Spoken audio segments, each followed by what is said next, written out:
توبہ رکوع نمبر 16 تفسیر۔ ناظرین و ناظرات، سامعین و سامعات، سورہ توبہ کا یہ آخری رکوع ہے۔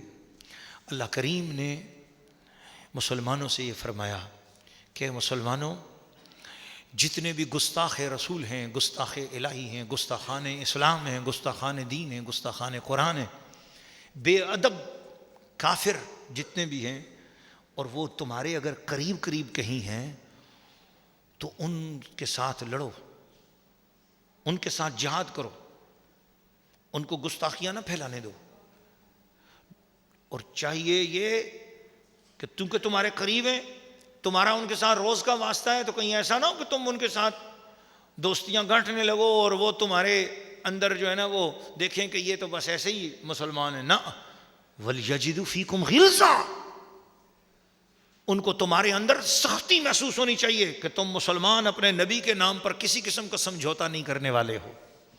تو مسلمان دین، اسلام، قرآن، اللہ کی توحید کے مسئلے میں کسی کے ساتھ سمجھوتا نہیں کرو گے، تم بڑے سخت ہو، دین پر بڑے سخت ہو کر دکھاؤ۔ وَاعْلَمُوا أَنَّ اللَّهَ مَعَ الْمُتَّقِينَ، جان لو کہ اللہ پرہیزگاروں کے ساتھ ہے۔ جب کوئی صورت اترتی ہے تو ان میں سے کوئی مسلمانوں سے مذاق کرتے ہیں، وہ کہتے ہیں کس کا ایمان زیادہ ہوا ذرا بتاؤ۔ استغفر اللہ العظیم۔ اللہ پاک نے ان کے اس مذاق کو، ان کے اس استہزاء کو انہی پر لوٹایا اور جواب دیا، وَأَمَّا الَّذِينَ آمَنُوا فَزَادَتْهُمْ ایمانا، اور جو لوگ میرے مصطفیٰ کے دامن سے لگے ہوئے ہیں ان کا ایمان قرآن سن کر زیادہ ہو جاتا ہے۔ قرآن کی آیتیں سنتے ہیں ان کا ایمان زیادہ ہوتا ہے۔ وَيَسْتَبْشِرُونَ، قرآن جب ان کے لیے ان کی محبت کی باتیں، رسول کی ادب کی باتیں، رسول کی باتیں، قرآن اللہ کی باتیں جب کرتا ہے تو وہ خوشیاں مناتے ہیں اور قرآن سن کر خوش ہو رہے ہوتے ہیں۔ وَأَمَّا الَّذِينَ فِي قُلُوبِهِم مَرَضٌ، جن کے دلوں میں بیماری ہے، فَزَادَتْهُمْ رِجْسًا إِلَىٰ رِجْسِهِمْ، ان کا دل قرآن سن کر وہ پلیتی پہ اور پلیتی ان کی بڑھتی ہے۔ تو اصل چیز ہے دل کی محبت۔ جس کے دل میں حضور کا احترام ہوگا وہ جب قرآن سنے گا تو اس کا دل کھل اٹھے گا، اور جس کے دل میں محبت نہیں ہوگی وہ اور تنگ ہوتا چلا جائے گا۔ دعا ہے کہ اللہ پاک ہمیں قرآن پورے ذوق سے سننے کی توفیق عطا فرمائے۔ تو ایسے گستاخوں کو سال میں 1-2 مرتبہ ضرور آزمائش آتی ہے۔ اللہ تعالیٰ اپنے محبوب کے وسیلہ جلیلہ سے ہم سب کو بے ادبی اور گستاخی سے بچائے۔ پھر اللہ پاک نے اس کے آخر میں کہ اس پوری سورہ توبہ کے آخر میں بتا دیا کہ لوگوں، جتنی باتیں کر رہا ہوں یہ اس محبوب کے لیے تو ہو رہی ہیں۔ لوگوں، لقد جاءکم رسول، آ گیا تمہارے پاس رسول۔ یار اس آ گیا کے کلمے میں حضور کا میلاد بھی ہے، اور حضور کی شان بھی ہے، اور حضور کی محبت بھی ہے، حضور کی بعثت بھی ہے، حضور کی رسالت بھی ہے، حضور کی نبوت بھی ہے، حضور کی عظمت بھی ہے۔ آ گیا تمہارے پاس، آ گیا تمہارے پاس۔ کبھی نہیں فرمایا بھیج دیا ہم نے، مطلب اس طرح نہیں فرمایا کہ چلا گیا، یہ نہیں فرمایا تم سے دور ہو گیا حضور صلی اللہ تعالیٰ علیہ وسلم، تم سے چلا گیا، تم سے بچھڑ گیا نا۔ جہاں بھی قرآن میں آیا ہے حضور کے بارے میں یہ کہا گیا کہ آ گیا تمہارے پاس، آ گیا تمہارے پاس۔ اور یہ آیتیں قیامت تک کے لیے نا، فرمایا آ گیا تمہارے پاس رسول من انفسکم۔ اور اس کی ایک تفسیر جو ہے حضرت شاہ عبد الحق محدث دہلوی رحمۃ اللہ علیہ نے فرمائی کہ اس کی ایک قرات ہے من انفسکم، رسول آ گیا تمہارے پاس، تمہارے صاف ستھرے لوگوں میں سب سے زیادہ نفیس ترین رسول آیا ہے تمہارے پاس۔ ٹھیک ہے، فرمایا عزیز علیہ ما عنتم، تمہیں کوئی تکلیف آتی ہے تو حضور کو پر گراں گزرتا ہے، تمہیں کوئی پریشانی آتی ہے تو اس کو گراں ہوتا ہے محبوب کو۔ حریص علیکم، اور وہ ہر وقت یہ چاہتے ہیں کہ تمہیں کوئی بھلائی ملے، ایمان والوں تمہیں بھلائی ملے۔ بالمؤمنین رؤوف الرحیم، ایمان والوں کے ساتھ تو وہ رؤوف بھی ہے، رحیم بھی ہے۔ اللہ نے اپنے 2 نام، رؤوف اللہ کا نام ہے، رحیم بھی اللہ کا نام ہے۔ اللہ اپنے محبوب سے اتنا پیار کرتا ہے، جو اپنی صفت تھی اسی صفت میں اپنے محبوب کو یاد کیا۔ تو اس کا مطلب یہ ہوا کہ رؤوف اور رحیم کہنے سے شرک نہ ہوا۔ اللہ نے کہا نا، اللہ نے اپنے نبی کو کہا رؤوف اور رحیم، تو پتہ چلا کہ یہ صفت رب کریم نے استعمال کی، نازل فرمائی خود، اور اس سے شرک نہ ہوا۔ تو اس سے یہ پتہ چلتا کہ کیا حقیقت کیا کھلی؟ حقیقت یہ ہے کہ اللہ رؤوف الرحیم ہے ذاتی طور پر، اور حضور رؤوف الرحیم ہے اللہ کی عطا سے۔ حضور رؤوف الرحیم کیا ہے؟ اللہ کی عطا سے. بس جب یہ آپ کے ذہن میں تصور آئے گا تو پھر آپ کے ذہن میں کبھی بھی شرک کا وسوسہ بھی نہیں آئے گا اور توہین بھی نہیں آئے گی. اللہ تعالیٰ اپنے محبوب صلی اللہ علیہ وسلم کے وسیلہ جلیلہ سے ہم سب کو حضور کا ادب کرنے کی توفیق عطا فرمائے. فرمایا فَإِن تَوَلَّوْا، اے نبی اگر تجھ سے یہ کافر لوگ منہ موڑ لیں، تیری شان کو نہ دیکھیں، تیری شان کا جو گستاخ لوگ تیری شان کو نہ سمجھیں، فَقُلْ حَسْبِيَ اللَّهُ، اے محبوب اگر کوئی تجھے تیری شانوں کو نہ مانے، تجھے رؤوف نہ مانے، تجھے رحیم نہ مانے، تجھے یہ سخی نہ مانے، تجھے کریم نہ مانے، تو ان کے پاس آ گیا، تیرے آنے کو نہ مانے، تیرے میلاد کو نہ مانے، تیری محبت میں گن نہ گائیں، تو محبوب ان سے کہہ دے کہ تمہاری تعریفوں کی ضرورت بھی نہیں ہے، میری تعریف کرنے کے لیے میرا اللہ کافی ہے.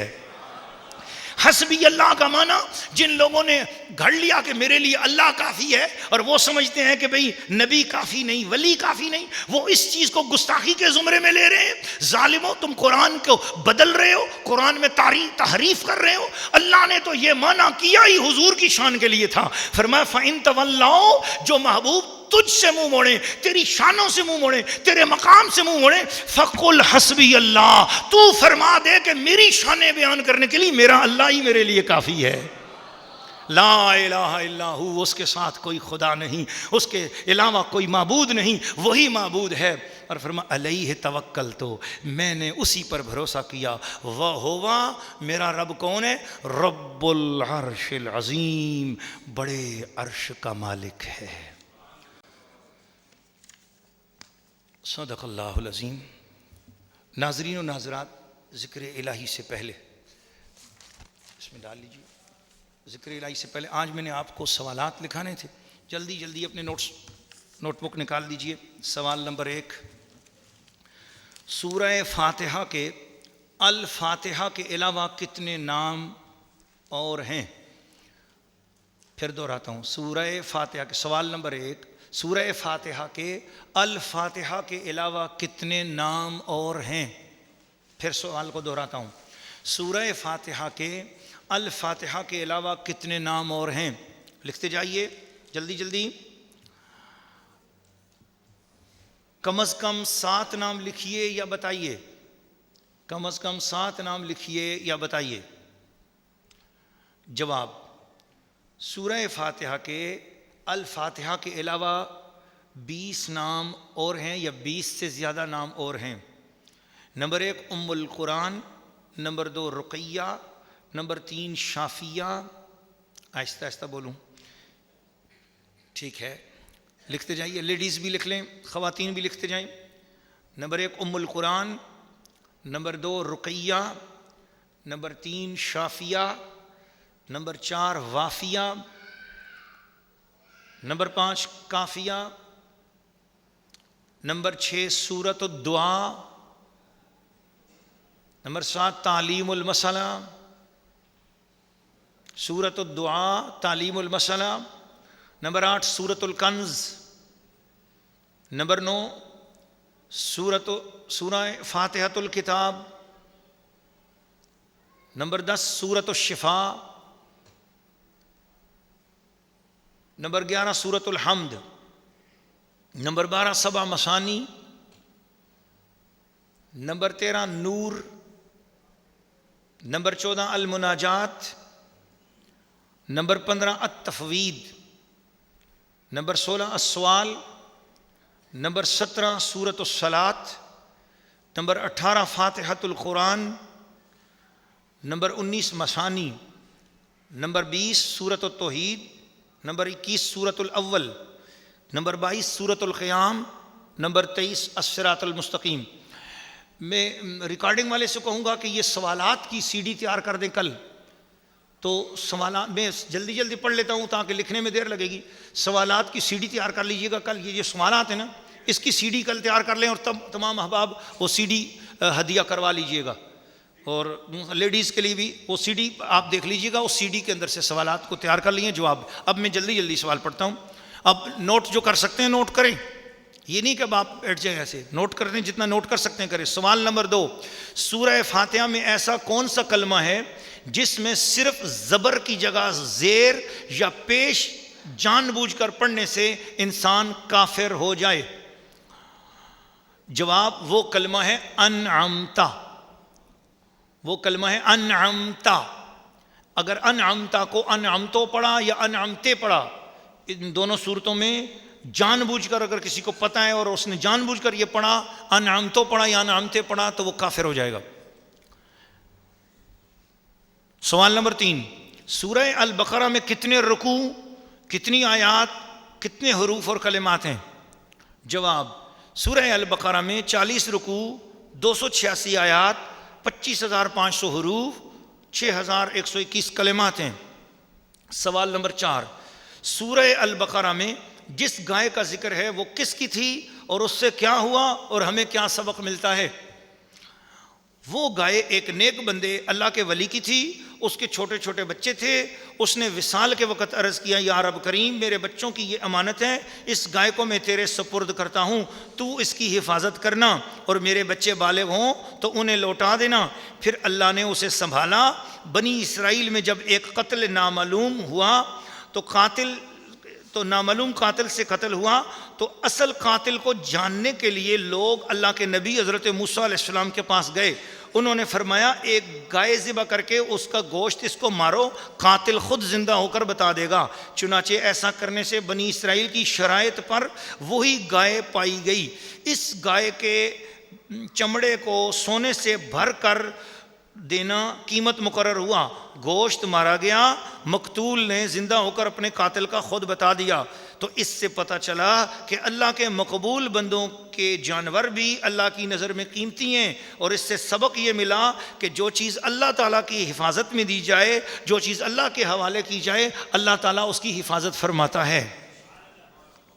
سوال نمبر 5، وہ آیت جس میں ایمان والوں سے یہ کہا گیا کہ نبی سے یوں عرض کرو حضور انظرنا، ہم پر نظر رکھیں، اس آیت کا کیا نمبر ہے؟ جواب، آیت نمبر 104 سورہ البقرہ۔ سوال نمبر 6، سورہ بقرہ کی کون سی سلطان الآیات ہے؟ کون سی آیت سلطان الآیات ہے اور کون سی آیت قرآن مجید کی سب سے بڑی آیت ہے؟ جواب، سورہ بقرہ کی آیت نمبر 255، یہ آیت الکرسی ہے اور اسے سلطان الآیات بھی کہتے ہیں، اور قرآن مجید کی سب سے بڑی آیت وہ بھی سورۃ بقرہ میں ہے، اور وہ ہے جس میں قرض کے لین دین کے احکام ہیں، یہ سورہ بقرہ کی آیت نمبر 282 ہے۔ سوال نمبر 7، نظر و نیاز اور منت ماننے کا واقعہ قرآن مجید کی کون سی صورت میں ہے؟ جواب، نظر و نیاز اور منت ماننے کا واقعہ قرآن مجید کی 2 صورتوں میں ہے۔ نمبر 1 سورہ آل عمران کی آیت نمبر 35 سے 47 تک پورا واقعہ۔ حضرت مریم کی والدہ بی بی حنہ جو عمران کی بیوی تھیں، انہوں نے نظر مانی اور اللہ پاک نے ان کے اس عمل کو اچھا فرمایا اور قبول کیا، تو گویا نظر و نیاز ماننا نیک لوگوں کا طریقہ ہے۔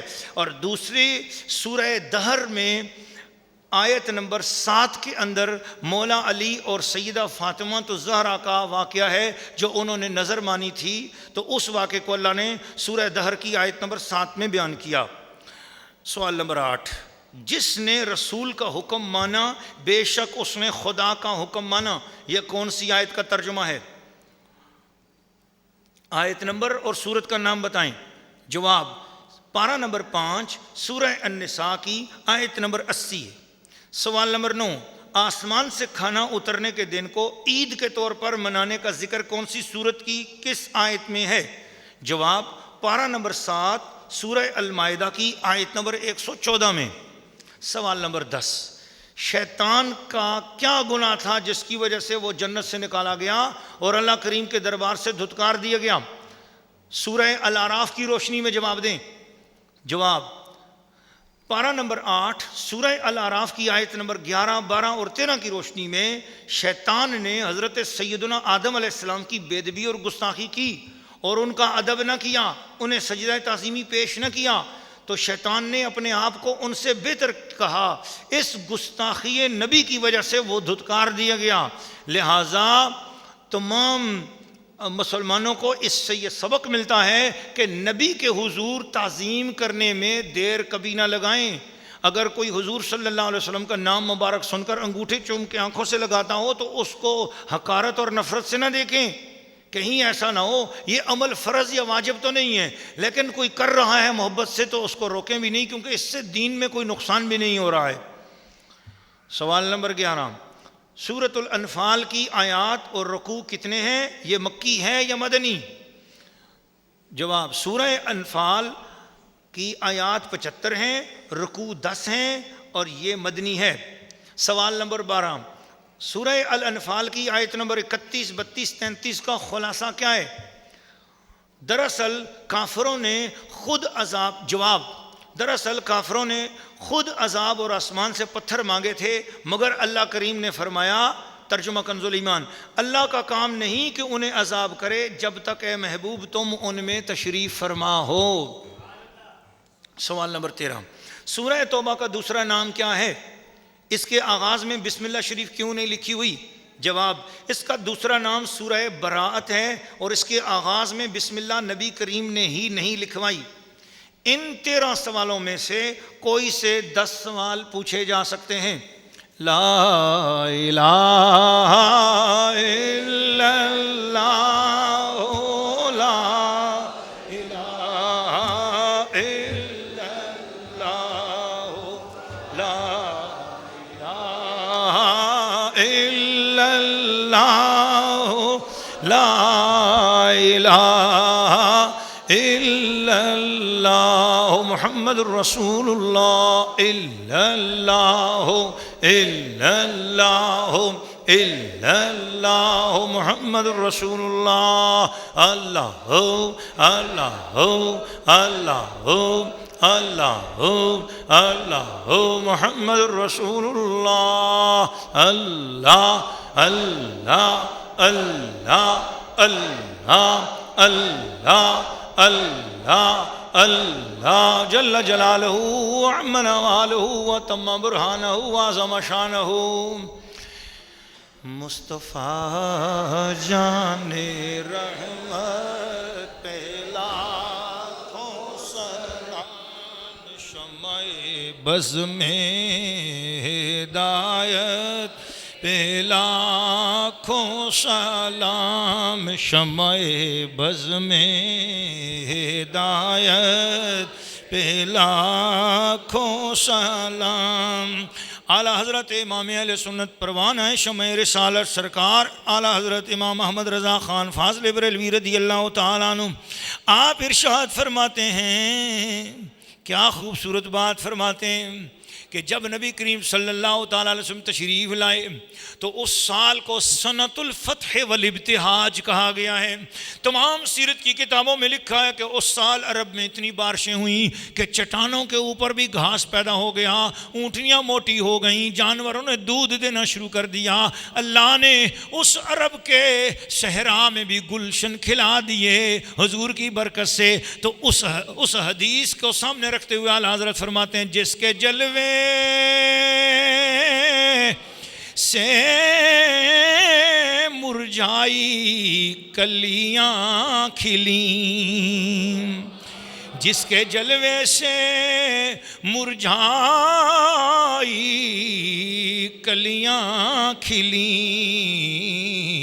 اس گلے پاک منبت پہ لاکھوں سلام، مصطفیٰ جان رحمت پہ لاکھوں سلام، شمع بز میں ہدایت پہ لاکھوں سلام۔ اور حضور صلی اللہ علیہ وسلم نے فرمایا، انا میرا تو جمالی حق ہے، لوگوں میرا چہرہ حق کا جمال ہے، آئینہ ہے حق کا، آؤ میرے چہرے کو دیکھ لو اور تمہیں قدرت کے نظارے نصیب ہو جائیں گے۔ تو اعلیٰ حضرت نے اس حدیث کو سامنے رکھتے ہوئے عرض کیا، وصف جس کا ہے آئینہ حق نما، وصف جس کا ہے آئینہ حق نما، اس خدا ساز طلعت پہ لاکھوں سلام، مصطفیٰ جان رحمت پہ لاکھوں سلام، ایک میرا ہی رحمت پہ دعویٰ نہیں، ایک میرا ہی رحمت پہ دعویٰ نہیں، شاہ کی ساری امت پہ لاکھوں سلام، یا نبی سلام علیکہ، یا رسول سلام علیکہ، یا حبیب سلام علیکہ، صلوات اللہ علیکہ، السلام اے شمع توحید کی اجلی کرن، السلام اے شمع توحید کی اجلی کرن، السلام اے نور نگاہ حسین و حسن، اللہم صلی علی سیدنا محمد وعلی آل سیدنا و مولانا محمد وبارک وسلم وصلی علیہ آمین۔ الہ العالمین، جو مانگنا ہے وہ بن مانگے عطا فرما برحمتک یا ارحم الراحمین۔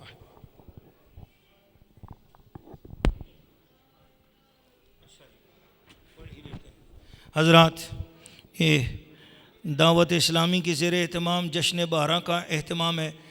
بھائی یہاں مہربانی کر، میں سب جلوسوں کے اعلانات تو کرنے شروع ہو گیا، تو کل سے تو یہاں پر 10 جلوسوں کے اعلان شروع ہو جائیں گے۔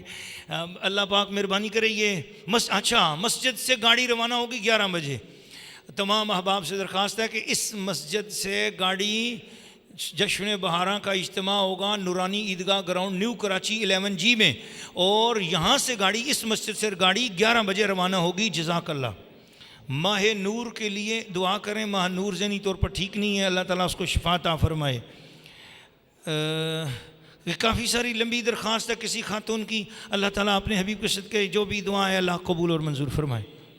آج ایک بندے نے نام نہیں بتایا اور نام بتانے سے منع کیا، بتایا تو ہے نام، خیر جانتا ہوں میں ان کو، محبت والے ہیں، افریقہ سے محبت والے ہیں۔ 1,91,000 روپے انہوں نے اس پروگرام میں اپنی محبت کا ہدیہ پیش کیا۔